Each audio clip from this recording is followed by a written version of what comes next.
welcome to this edition of Lancaster Perspective. I'm Mike Miller. My special guest today from Fairfield DD is David Ohl, the Director of Business Development and Government Relations. How you doing, Mike? Been a long time, bud. It's my first time I know. in the new thing, and yeah. it's great. We had cookies out there for you, and you missed them. No, I didn't miss it. I saw them, but I didn't grab one because I didn't want to be like crumbing up the whole place here when we were talking. You know, I have to bypass all that stuff now, so you can have one for me too. I'm going to on the way out. I'll take care of your cookie too. I appreciate it. Yes, indeed. I'm here to be a blessing. Absolutely. One of the things that I like about you is you have a great wardrobe of socks. That is true. And today is what? So there's a sock day that happens during the month of March during DD Awareness Month, and these socks are a product of that. And these are my donut socks that my wife got me.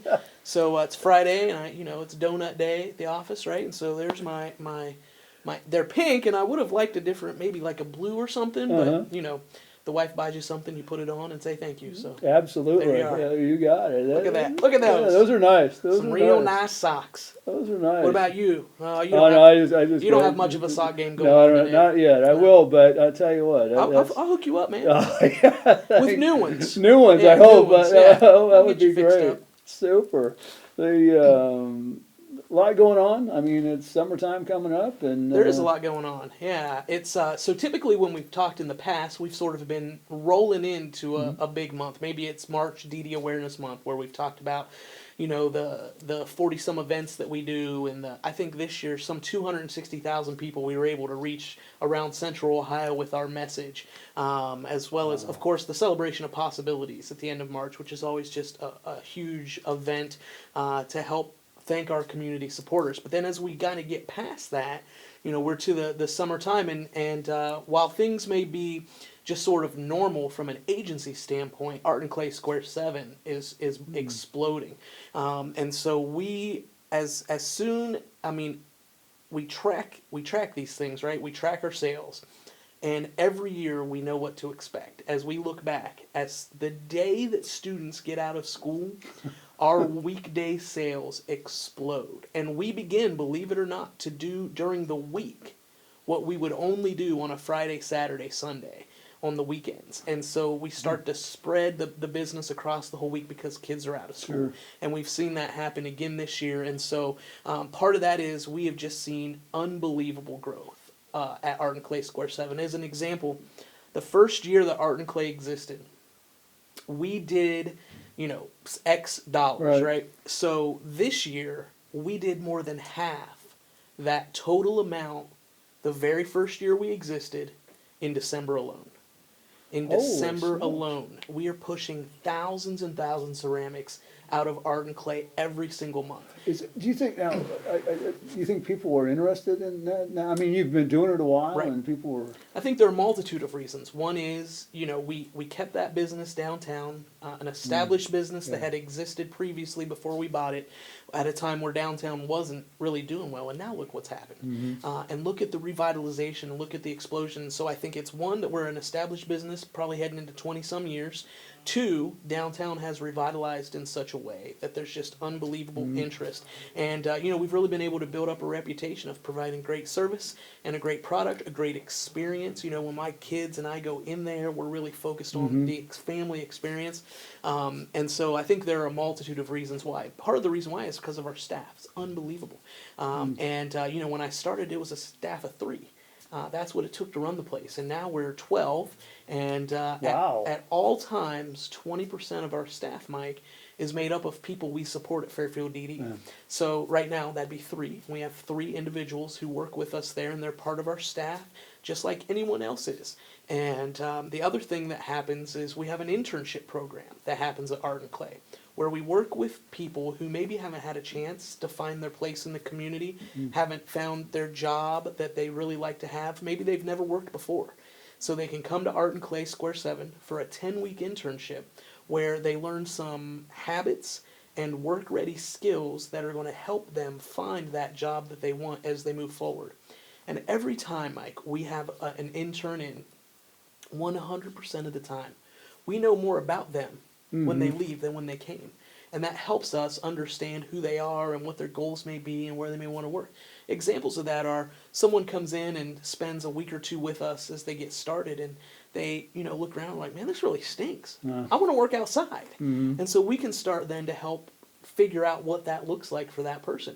Someone else comes in and is like, yeah, I really like the restaurant side of this, but I don't like the retail part of it. And so we know about that person and can help kind of focus in their search for a job as they move forward. So all of this stuff really is a part of our mission, and it's an unbelievable honor to be a part of some of the success stories of those we support. And we're really just a small part of their success. They're the ones that are getting up every day, doing the hard work, coming to work, learning skills, trying to find their place in the community. We just get to come along for the ride. It's a ton of fun. Ton of fun. It's I've always been impressed with the organization. Still have watermelon smoothies? I'll have to check. I don't know if we got watermelon anymore. We've gone through an evolution with Square 7, and and it continues actually. Yeah. So this summer, it'll be 9 years of ownership for Fairfield DD of Art and Clay. Really? And 5? Hold on, I'm doing math in my head. 5. Our 5th anniversary, I think, is Square 7. 5th or 6th, it's getting up there. And so it's unbelievable what we are seeing happen in downtown. And it's unbelievable that we're now 5 or 6 years into Square 7, which started after I came. We put the coffee house in after I came, and I came in 12, so that had to be 13. 6th anniversary. Once I take my shoes off. So 6th anniversary, and it's just hard to believe and to see what has happened in the evolution of that business down there. And, we just have so much going on. We've got a ton of classes. Every week there are classes for kids, for adults, stuff going on. Our summer camp sold out again this year. And our summer camps are a partnership with other entities downtown. This year it's with Ohio Glass Museum. And so kids come and they have an experience with us for part of the day, and then they go to the Ohio Glass Museum and have an experience with them. And both of these camps sold out, and they're integrated camps. So these are people with and without disabilities, kids who are coming to these camps and having an art experience for a week in the summer. And it's really just a really phenomenal thing that's happening. Now, do you have to sign up for that, or is there a waiting list? Or Yeah, that's right. So the camps are both sold out for this year. And so we've talked about adding in an August camp.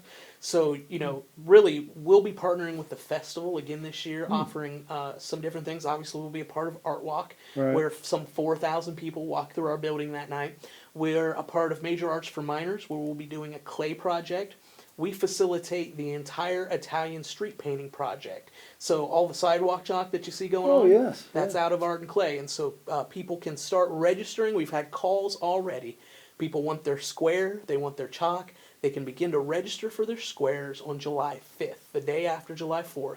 We'll be closed the 4th. When we open up on the 5th, we'll be selling those squares and the chalk, and so people can call, and they actually have to come in to reserve those squares. So they should come into Square 7? They should. Okay. Yeah, 150 West Main Street, right in the heart of downtown, and it's the same place if you did it last year, where you came last year to get your squares, and we sell out. Those squares, people are serious about their Italian street painting. Is there a fee for it? So right now, what I'll say, and this has, subject to change for the future, but for this year, there is no fee for the square. Oh, wow. But we'll sell you the chalk, and you don't have to buy our chalk. You can bring your own chalk, but for the small square, we have a small box of chalk.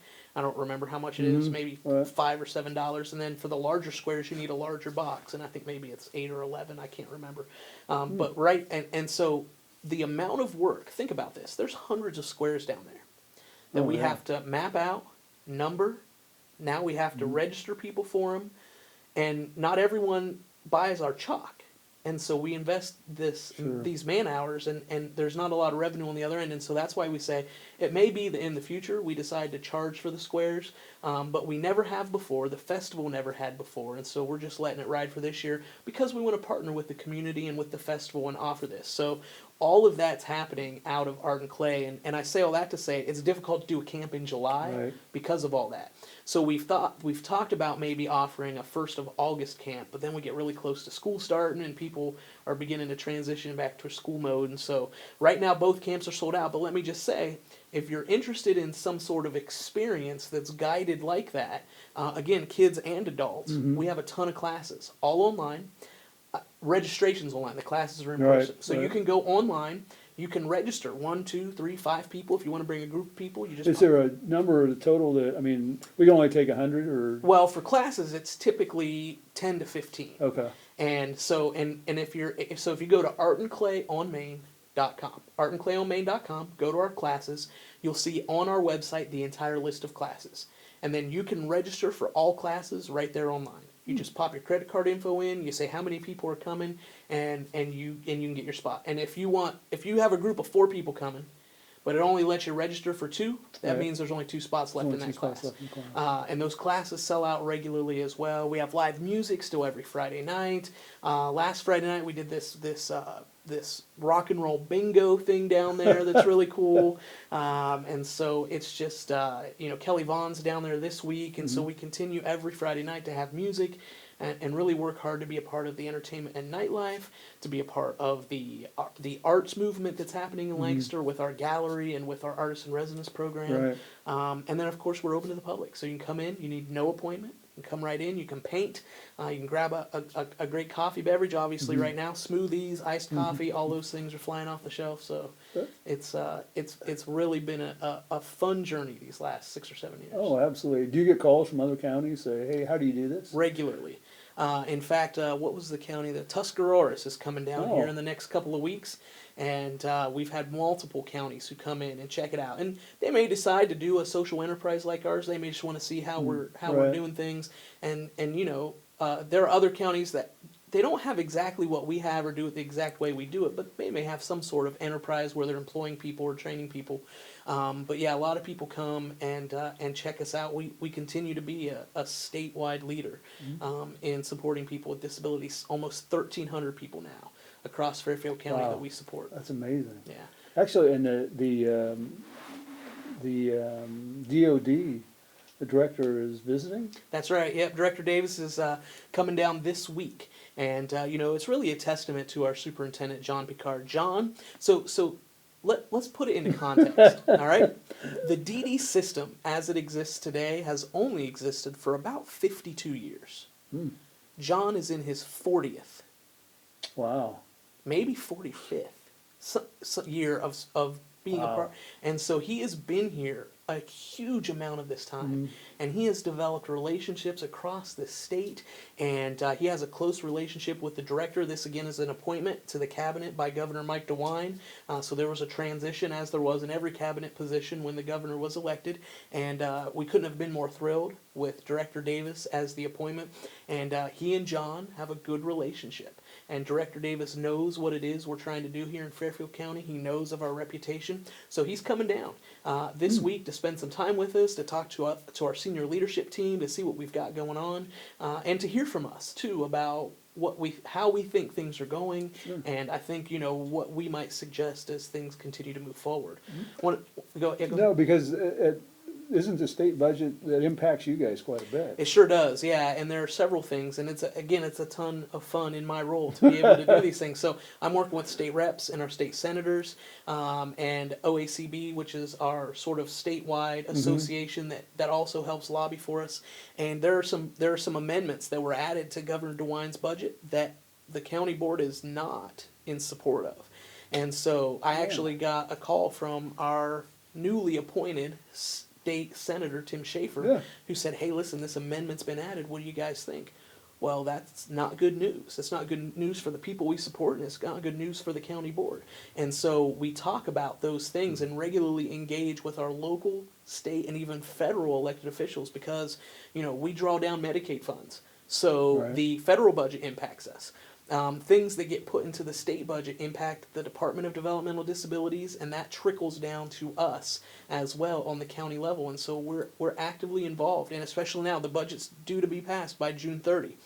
And there have been a couple amendments made that we're really concerned about. So we've been working hard to try to get those stripped out of the budget because we do not believe they will best serve the people that we're to be supporting.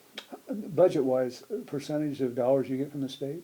About between 30 and 35%. Okay. In other revenue, it would be Medicaid and Right. other revenue that we draw down. About 65% of our budget is made up 65 to 70 of our local levy revenue. So the supporters of Fairfield County, the voters of Fairfield County, who have been so unbelievably generous to us, is where we get the bulk of our budget. Right. And I'll just say we work hard every day to be a good steward of those dollars, and that's evidenced by a couple of things. One, we're able to stretch our levy cycles out farther than we say we will when we pass the Right. levy. So if we come and say, we're going to work on this 5-year levy, we might stretch that to 7 or 8 years before we need to go back to the voters. And that's sort of been our pattern at DD. And even though that's been our pattern, even though we are innovators in the field.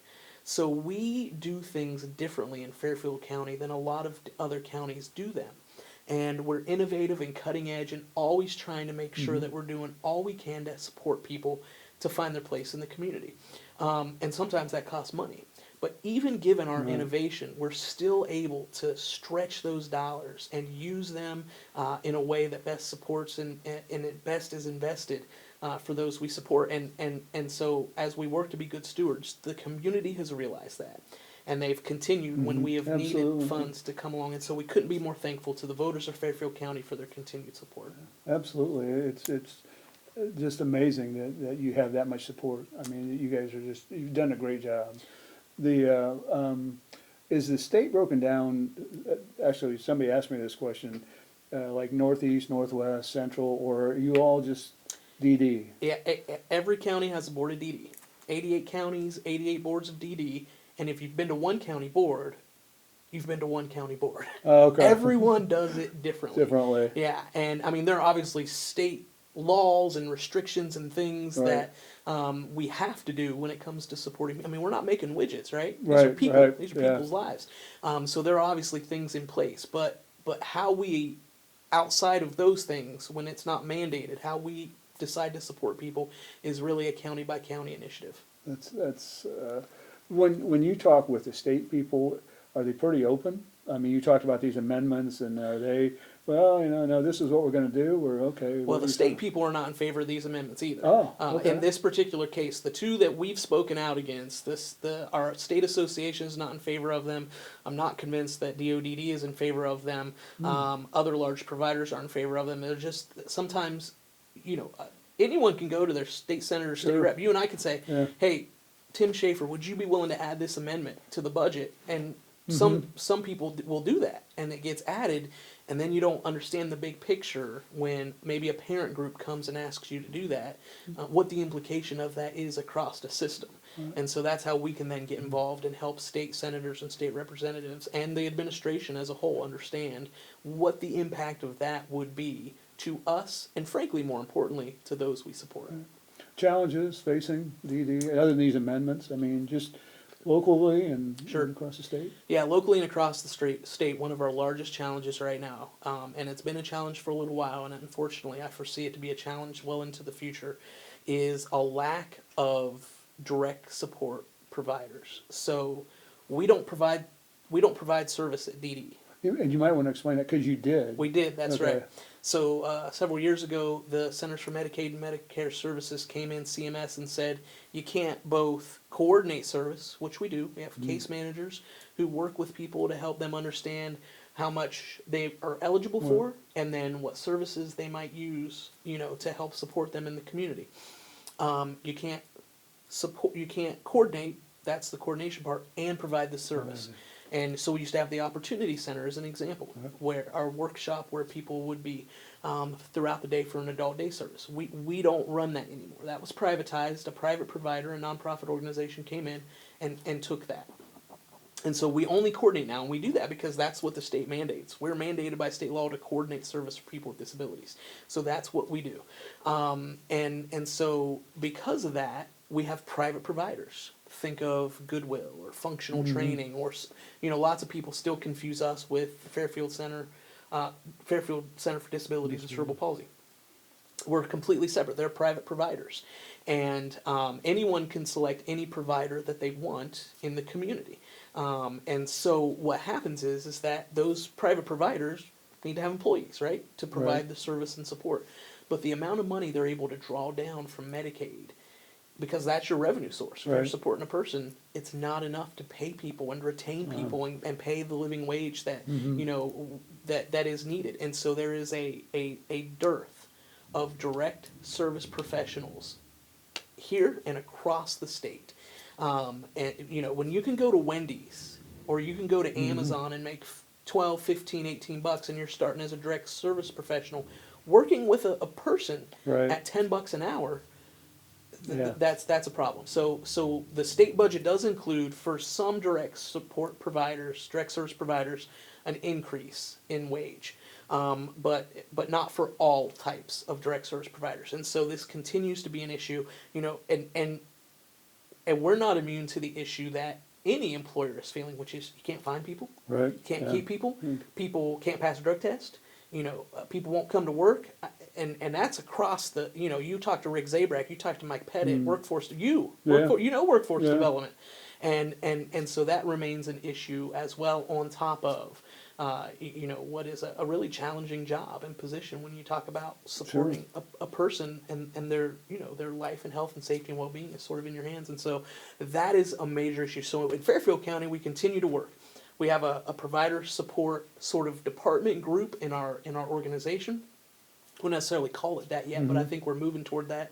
That helps them, that provides training, that, you know, we'll go as far as to vet candidates, help get them through the initial hiring process. So there's a pool of people, and this organization says, we need a person. Well, we got a person ready to go for you. So we're working to be as creative as we can be to try to address this problem, because if there aren't direct service support professionals out there, there's not going to be anyone to help support people with disabilities. It's a huge, huge problem right now. One of the things that, and I've been on the bus tours, Yes. that if somebody wants to go on, I think it's a great thing. I mean, are you still doing them? We or? sure do. Usually 2 to 3 times a year, typically March, October, and sometimes we throw a summer one in, but again, it gets real hairy with schedules and vacations and things Yeah, like sure. that. My guess is our next one will be October, which 4 months away. I mean, it's not Yeah. that far. We typically take 10 to 12, sometimes 15 community leaders on a tour around our local system. So we go out to the hospital and visit Fairfield Medical Center in our project search. We go and talk about Art and Clay Score 7 and what in the world the county board's doing involved in Right, that. right. We go over to Discover You at River Valley Mall and talk about that. And so it's a great way for people to see hands-on, like what happens day to day across our system as we support people. And it's always an eye-opener. People always leave and Yeah, say, we never had any idea you were involved in this, or this is how Yeah. this worked. And we've had more than 150 community leaders in the last few years go on this tour. So if you're interested, you can find all my information under our staff page on the website, fairfielddd.com. So 3 Ds in the middle, fairfielddd.com. Or you can give me a call at 652-7220. And I'd be happy to talk with anyone more about all the great things we have going on at Fairfield DD. Sounds good. I tell you, time has flown by. It has just flown by, and we appreciate you being here. And when David's not doing DD stuff, what are we doing? Well, you know, when people ask me what my hobbies are, I guess if I were to suggest something, I'm a professional community board member. You know what I mean? Yeah, yeah. You know that too. Yeah, We're on so many boards yeah. and committees, and I get great joy from investing Uh-huh, time yeah. in organizations that are making a difference in the community. And so I do a lot of that. I pastor a church, and so I have That's that right. going on. That's right. I do some leadership development things with some businesses and organizations around here, and even across the state, incidentally. And so there's and a lot of people. No, President of city council and all that means, but but still, yeah, that's you know. yeah, and I do those things because I believe that what's Yeah. happening in Lancaster and Fairfield County is important. I believe we're on a good track right now. Things are going very Yeah, well. I agree. From a job creation and development standpoint, from continuing to work on workforce Yeah. development standpoint, economic development, and we're part of that, Fairfield Right. DD. We're involved in these Yeah, things absolutely. as well. Yeah. And so I really think we're on, Lancaster and Fairfield County both are heading in the right direction. And for me, it's a great honor to be able to serve in those areas and be a Well, part of that. it's great to have you in the city. Yeah, It well, I really is. appreciate It's that. great to have. I'm waiting for the sock line to come out. You know, I actually thought about it. I was I'm at an event with a guy who started a sock company. I was like, I Yeah. wonder if I could do that. But I'm Yeah. good just buying right now. Well, it's been great having you here, David. Thanks, It's Mike. been great, I man. appreciate it. Thanks for tuning in to this edition of Lancaster Perspective. I'm Mike Miller, and remember, until we meet again, Let's make a difference.